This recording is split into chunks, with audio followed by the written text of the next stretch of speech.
আগষ্ট মাহৰ পৰা অৰুণোদয় আপোনালোকে মাহেকীয়া নিয়মিতভাৱে পাই থাকিব আৰু আপোনালোকে অলপো চিন্তা কৰিব নালাগে। সেই ধৰণে আমি যিটো কম দামত চেনি বা দাইল দি আছিলো, সেই আঁচনিখনো আমি আগষ্ট মাহৰ পৰাই আৰম্ভ কৰিম। অৱশ্যে আমি ইয়াক অকণমান নতুন ৰূপত লৈ আহিম।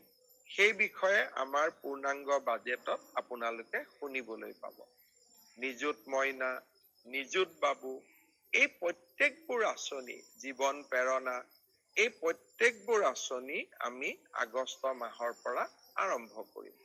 বহুতে মোৰ ফেচবুকত প্ৰশ্ন সোধে, মামা জীৱন প্ৰেৰণা কেতিয়া পাম, নিযুত মইনা কেতিয়া পাম? আমি গোটেইবোৰ আঁচনি আগষ্ট মাহৰ পৰা আপোনালোকক দিয়া ব্যৱস্থা কৰিম আৰু তাৰ পিছত সমগ্ৰ সময়ছোৱাত আপোনালোকে এই আঁচনি নিৰবিচ্ছিন্নভাৱে পাই থাকিব। এই আঁচনিসমূহ চলি থকাৰ লগতে আমি অসমৰ বাবে গ্ৰহণ কৰা ডাঙৰ ডাঙৰ আঁচনিবিলাকৰ কামো এই সময়ছোৱাত আগবঢ়াই লৈ গৈ আছো। গুৱাহাটী ৰিং ৰোডৰ নিৰ্মাণ কাৰ্য ইতিমধ্যে আৰম্ভ হ'ল। কাজিৰঙাৰ এলিভেটেড কৰিডৰৰ নিবিদা প্ৰক্ৰিয়া ইতিমধ্যে আৰম্ভ হ'ল। অহা এমাহৰ ভিতৰত নুমলীগড় আৰু গহপুৰৰ মাজৰ যি আমি প্ৰায় 18,000 কোটি টকাৰে সুৰংগ নিৰ্মাণ কৰিম, তাৰো নিবিদা প্ৰক্ৰিয়া এই মাহৰ ভিতৰতে অৰ্থাৎ জুলাই মাহৰ ভিতৰতে আৰম্ভ হ'ব। ইয়াৰ উপৰিও মই নতুন দিল্লীত থকা সময়ছোৱাত প্ৰধানমন্ত্ৰী নৰেন্দ্ৰ মোদী ডাঙৰীয়া আৰু কেন্দ্ৰীয় পথ পৰিবহণ মন্ত্ৰী নীতিন গাডকাৰী ডাঙৰীয়াক লগ পোৱাৰ মোৰ সৌভাগ্য হৈছিল। তেখেতসকলে মোক 3টা আঁচনি অসমৰ বাবে খুব তৎপৰতাৰে অনুমোদনৰ প্ৰতিশ্ৰুতি দিছে। ইয়াৰ প্ৰথম আঁচনিটো হ'ল পাইহাটা চাৰিআলিৰ পৰা তেজপুৰৰ মিছন চাৰিআলিলৈকে এই সমগ্ৰ পথছোৱা 4 লেনযুক্ত হিচাপে নিৰ্মাণ কৰা। ই এটা বহুদিনীয়া দৰং আৰু শোণিতপুৰৰ ৰাইজৰ বহুদিনৰ দাবী আছিল। পাইহাটা চাৰিআলি আৰু মিছন চাৰিআলি ৰাস্তা 4 লেনযুক্ত হোৱাৰ লগে লগে ই পোনে পোনে আহি গুৱাহাটীৰ ৰিং ৰোডত খুন্দা খাব।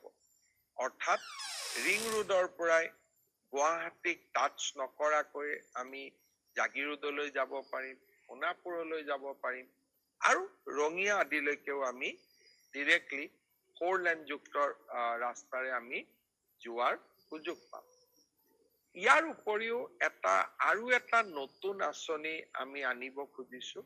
সেইটো হ'ল গুৱাহাটী বিমানবন্দৰৰ পৰা গড়ল, ধাৰাপুৰ, গুৱাহাটী বিশ্ববিদ্যালয়, এই 10-12 কিলোমিটাৰ পথ আমি এটা এলিভেটেড কৰিডৰ অৰ্থাৎ 10 কিলোমিটাৰৰ এখন উৰণীয়া সেতু আমি নিৰ্মাণ কৰিব খুজিছো, যাতে গুৱাহাটী বিমানবন্দৰলৈ জালুকবাৰীৰ পৰা মাত্ৰ 7 বা 8 মিনিটতে আমি গৈ পাব পাৰো। এই আঁচনিখনো অহা কিছু মাহৰ ভিতৰতে অনুমোদন হ'ব বুলি ভাৰত চৰকাৰে আমাক অৱগত কৰিছে। তৃতীয়তে আমি এটা ডাঙৰ আঁচনি হাতত লৈছিলো, সেয়া হ'ল শিলিগুৰিৰ পৰা শিলচৰ এটা নতুন এক্সপ্ৰেছ হাইৱে। ইয়াৰে প্ৰথম পৰ্যায় শিলচৰৰ পৰা বৰাপানীলৈ প্ৰায় 25,000 কোটি টকাৰ এখন বিশাল আঁচনি। ই ইতিমধ্যে প্ৰধানমন্ত্ৰী নৰেন্দ্ৰ মোদী ডাঙৰীয়াই শিলচৰত আধাৰশিলা কৰিছে। এতিয়া ছেকেণ্ড ফেজত এই আঁচনিখন বৰাপানীৰ পৰা গুৱাহাটীলৈ অনুমোদন হ'ব। তৃতীয় পৰ্যায়ত গুৱাহাটীৰ পৰা শ্ৰীৰামপুৰলৈ আৰু চতুৰ্থ পৰ্যায়ত শ্ৰীৰামপুৰৰ পৰা শিলিগুৰিলৈ ইয়াক কানেক্ট কৰা হ'ব। এই আঁচনিখনো আমাৰ 5 বছৰীয়া কাৰ্যকালৰ ভিতৰতে আমি শেষ কৰিম। এনেধৰণে ভগৱানে কৰিলে গুৱাহাটীৰ পৰা তিনচুকীয়ালৈ এটা এক্সপ্ৰেছ হাইৱে নিৰ্মাণৰ মোৰ মনত ইচ্ছা আছে। তাৰ বিষয়েও আমি নিশ্চিতভাৱে আমাৰ প্ৰচেষ্টা চলাই যাম।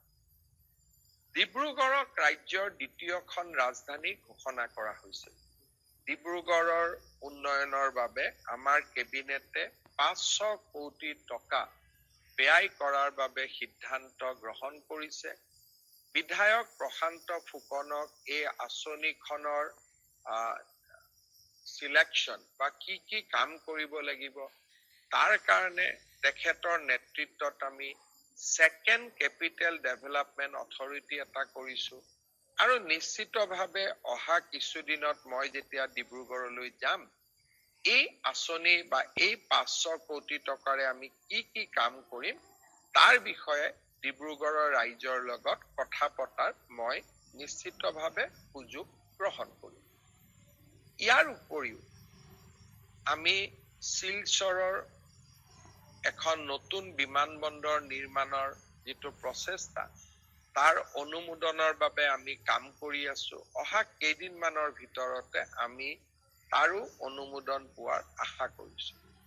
ইয়াৰ পিছত এটা নতুন আঁচনি এইবাৰ দিল্লীত যাওঁতে আমি আলোচনা কৰিছিলো যে ৰূপসী বিমানবন্দৰ ই এটা ষ্ট্ৰেটেজিক লোকেশ্যনত আছে।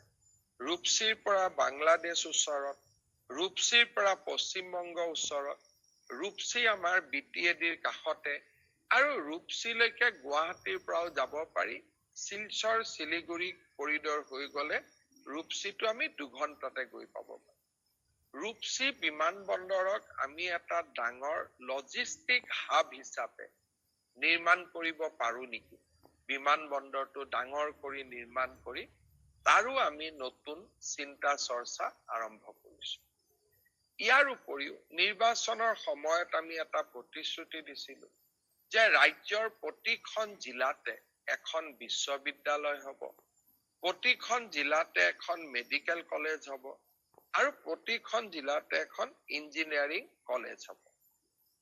এই প্ৰচেষ্টাৰ অংশ হিচাপে হাইলাকান্দি, হোজাই, বজালি আৰু গোৱালপাৰাত নতুনকৈ 4খন মেডিকেল কলেজৰ নিৰ্মাণৰ প্ৰচেষ্টাও ইতিমধ্যে আমি বিভিন্ন পৰ্যায়ত আৰম্ভ কৰিছো।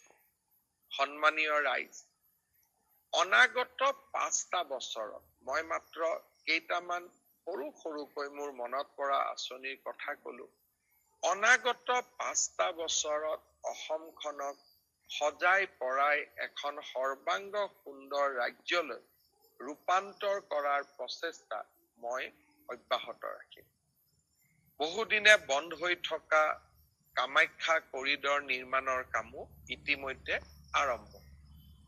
শ্ৰদ্ধাৰ ৰাইজ, বিগত নিৰ্বাচনত মই প্ৰতিশ্ৰুতি দিছিলো যে আমাৰ ৰাজ্যৰ যুৱক যুৱতীক আমি 2 লাখ চৰকাৰী চাকৰিৰ সুবিধা দিম। যোৱাবাৰ আমি 1 লাখ চাকৰিৰ সুবিধা দিয়াৰ কথা কৈছিলো। 1,60,000 যুৱক যুৱতীক আমি চৰকাৰী চাকৰি দিব পাৰিম। এইবাৰো আমি 2 লাখ ল'ৰা ছোৱালীক কেনেকে চাকৰি দিব পাৰো, কোন বিভাগত কিমান পদ খালী আছে, পদোন্নতিৰ জৰিয়তে নতুনকৈ কিমান পদ সৃষ্টি কৰিব পাৰি, নতুনকৈ কেনেকে বেটেলিয়ন আদি নিৰ্মাণ কৰিব পাৰি, এই কথাবোৰো ইতিমধ্যে আমি আলোচনা আৰম্ভ কৰি দিছো।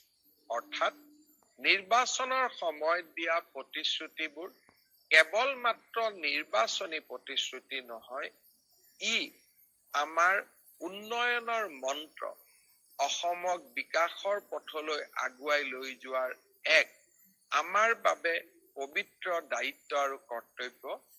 তাক আমি সদায় স্বীকাৰ কৰো আৰু অসমৰ ৰাইজৰ বাবে আমি এনেকৈ নিৰলস আমি কাম কৰি গৈ থাকিম। অসমৰ সংস্কৃতি, অসমৰ পৰিচয়, এই গোটেইবোৰ আমাৰ বাবে ৰাজনৈতিক শ্লোগান নহয়। অসমৰ আইডেন্টিটি, অসমৰ স্বাভিমান, অসমৰ সংস্কৃতি, অসমৰ ভূমিৰ ৰক্ষণাবেক্ষণ, আমাৰ এই গোটেই সিদ্ধান্ত বা গোটেই আদৰ্শসমূহ ৰাজনীতি বা ইলেকশ্যনৰ সময়ত কোৱা আদৰ্শ নহয়, ই আমাৰ এক কৰ্মযোগ্য। অনাগত দিনসমূহত অসমবাসী আৰু অসমীয়াৰ বাবে আমি নিৰন্তৰ কাম কৰি যাম। তাত আমি কেতিয়াও পিছ হুহুকি নাহো। শ্ৰদ্ধাৰ ৰাইজ, অহা 1, 2, 3 জুলাই এই তিনিওটা দিন অসমৰ কাৰণে হয়তো এক গুৰুত্বপূৰ্ণ দিন হবগৈ পাৰে। প্ৰধানমন্ত্ৰী নৰেন্দ্ৰ মোদী ডাঙৰীয়াৰ প্ৰচেষ্টাত এই তিনিটা দিনত হয়তো আমি এগৰাকী অতিকে শক্তিশালী গুৰুত্বপূৰ্ণ বিদেশী আলহীক আদৰিবৰ বাবে সুযোগ পাম। চৰকাৰীভাৱে ই ঘোষণা হোৱা নাই, তথাপিতো আমি আশা কৰিছো যে প্ৰধানমন্ত্ৰী মোদী ডাঙৰীয়াই 1, 2, 3 তাৰিখে অসম গুৱাহাটী ভ্ৰমণ কৰিব আৰু তেখেতৰ লগত আৰু এগৰাকী শক্তিশালী আলহী বা প্ৰভাৱশালী আলহী বা এগৰাকী আন্তৰ্জাতিকভাৱে পৰিচিত আলহী আমাৰ অসম ভ্ৰমণ কৰিব, গুৱাহাটী ভ্ৰমণ কৰিব। তাৰ কাৰণে মহানগৰীখনক সুন্দৰভাৱে সজাই পৰাই তোলাৰ আমি ব্যৱস্থা আৰম্ভ কৰিছো। কাৰণ এনে ধৰণৰ অতিথিক আদৰাৰ সুযোগ হয়তো এজন মানুহৰ জীৱন কালত এবাৰেই হ'ব পাৰে। এনে ধৰণে আমি যাতে আমাৰ আলহীক উপযুক্ত ধৰণে আমি আদৰণি জনাব পাৰো, তাৰ কাৰণে আমি মহানগৰীৰ সৌন্দৰ্য বৃদ্ধিৰ বাবে ব্যৱস্থা হাতত লৈছো। আপোনালোকৰ মই সহযোগিতা আশা কৰিম। এই কেইটা দিন আমি যাতে আমাৰ অতিথি পৰায়ণৰ উৎকৃষ্টতম উদাহৰণ দিব পাৰো, তাৰ বাবে মই ৰাইজৰ সহযোগিতা বিচাৰিম। আৰু যি সময়ত মহানগৰীখনক সুন্দৰ কৰাৰ প্ৰচেষ্টা হ'ব, কৰবাত নহয় কৰবাত ৰাইজৰ কিছু ক্ষতিও হ'ব। তাৰ বাবে মই ৰাইজৰ ওচৰত ক্ষমা বিচাৰিম, কিন্তু ৰাইজৰ পৰা সহযোগিতাৰো আশা কৰিম। শ্ৰদ্ধাৰ ৰাইজ, এটা কথা নকলে মই নিশ্চয় আপোনালোকৰ ওচৰত দোষী হৈ ৰৈ যাম। যোৱা কেইটামান দিনত অসমত বা আমাৰ দেশত পেট্ৰল ডিজেলৰ মূল্য বৃদ্ধি পাইছে আৰু তাৰ ফলত সৰ্বসাধাৰণ ৰাইজৰ কষ্টও হৈছে। কিন্তু আমি সকলোৱে জানো এই মূল্য বৃদ্ধি কিয় হৈছে আৰু এই মূল্য বৃদ্ধিৰ কাৰণ কি। ভাৰতৰ খাৰুৱা তেলৰ বা পেট্ৰল ডিজেলৰ 90% পেট্ৰল ডিজেল আমি আৰব ৰাষ্ট্ৰ, ৰাছিয়া বা আমেৰিকাৰ পৰা, ভেনিজুৱেলাৰ দৰে ৰাষ্ট্ৰৰ পৰা আমি লৈ আহোঁ।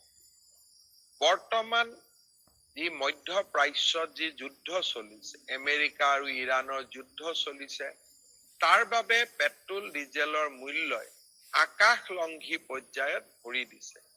প্ৰধানমন্ত্ৰী নৰেন্দ্ৰ মোদীয়ে প্ৰচেষ্টা কৰিছে যাতে ভাৰতৰ সৰ্বসাধাৰণ ৰাইজে এই মূল্য বৃদ্ধিৰ পৰা অকণমান হলেও সকাহ পাব পাৰে।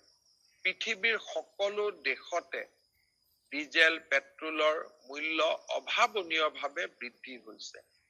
কিন্তু যিমানখিনি নকৰিলে আমাৰ দেশখন চলিব নোৱাৰা হ'ব, সিমানখিনি মূল্য বৃদ্ধি আমাৰ দেশেও পেট্ৰল ডিজেলৰ বাবে কৰিবলগীয়া হৈছে।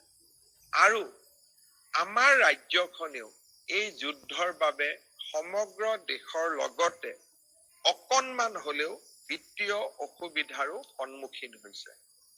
নিৰ্বাচনৰ পিছতেই আমি এই বিত্তীয় অসুবিধাৰ সন্মুখীন হোৱাটো আমাৰ কাৰণেও চিন্তাৰ বিষয়। কিন্তু মই আশা কৰো যে খুব সোনকালে আমেৰিকা আৰু ইৰাণৰ মাজত যুদ্ধৰ চুক্তি হ'ব, বিশ্ব বজাৰখন মুকলি হ'ব আৰু আমি অসম আৰু আমাৰ ৰাষ্ট্ৰ আমি পুনৰ বিকাশৰ কৰ্মযজ্ঞত নামিব পাৰিম। এই কেইটা দিন আমি এক প্ৰত্যাহ্বানৰ মাজেৰে পাৰ কৰিছো আৰু নিশ্চিতভাৱে আমি সকলোৱে তাৰ ভুক্তভোগী।